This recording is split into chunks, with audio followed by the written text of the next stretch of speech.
संदर्भातली मोठी अपडेट आता समोर आलेली आहे।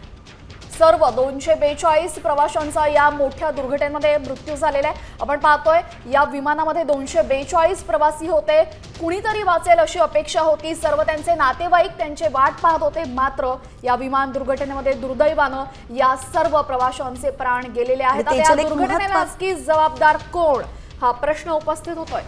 आणि त्याच्यात एक महत्त्वाचा मुद्दा म्हणजे जर संपूर्ण प्रवासी क्रू मेंबर सगळेच 242 प्रवाशांचा जर मृत्यू झाला असेल तर आजवरच्या गेल्या अनेक वर्षांमधला हा सगळ्यात मोठा अपघात आपण म्हणू शकतो। कारण की आपण साम टीव्हीवरती वारंवार गेल्या 5 मोठ्या अपघातांची ग्राफिक्सच्या माध्यमातून माहिती घेतली होती आणि ज्यामध्ये इतका मोठा आकडा कधीच नव्हता। जर 242 प्रवासी सगळेच्या सगळे मृत्युमुखी पडल्याचं आपण म्हणतोय तर हा आतापर्यंतचा विमानाच्या इतिहासातला सगळ्यात मोठा अपघात भारतातला आपण म्हणू शकतो।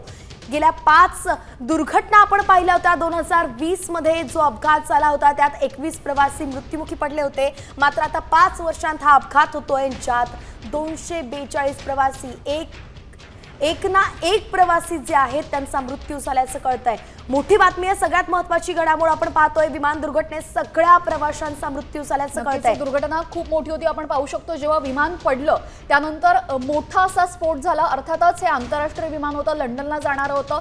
फ्युएल टँक पूर्णपणे भरलेल्या होत्या, त्यामुळे जेव्हा हे विमान कोसळलं त्यामुळे पूर्ण विमानाला आग लागली असावी आणि अर्थातच तेव्हापासूनच असे तर्कवितर्क काढले जात होते। कुणीही वाचण्याची शक्यता ही फारच कमी होती, कारण की स्फोट अतिशय भीषण होता आणि या स्फोटामध्ये फ्युएल टँक पूर्णपणे भरलेलं असताना कुणीही वाचणं हे कठीण होतं आणि त्यानुसार आत्ताची सर्वात मोठी आणि अत्यंत दुर्दैवी अशी बातमी समोर आलेली आहे। विमानातील सर्व 242 प्रवाशांचा यामध्ये मृत्यू झालेला आहे। या 242 प्रवाशांपैकी 169 प्रवासी भारतीय होते, 53 प्रवासी ब्रिटिश होते, 7 पोर्तुगालचे होते, 1 कॅनडाचा प्रवासी होता, 11 लहान मुलं होती, 2 चिमुकली बाळं सुद्धा होती। या विमानातील सर्व 242 संपूर्ण या प्रवाशांचा मृत्यू झाल्याची धक्कादायक बातमी आता समोर आलेली आणि मोठा दुःखाचा डोंगर त्यांच्या कुटुंबियांवर कोसळलेला आहे। एकंदरीतच म्हणायचं की जे होरपळलेल्या अवस्थेत ज्या सगळ्या प्रवाशांना रुग्णालयात सुद्धा दाखल करण्यात आलं होतं त्यांचाही मृत्यू झालेला आहे, त्यांनाही वाचवण्यात अपयश आलेलं आहे। बरं 242 आपण हा प्रवाशांचा आकडा बघतोय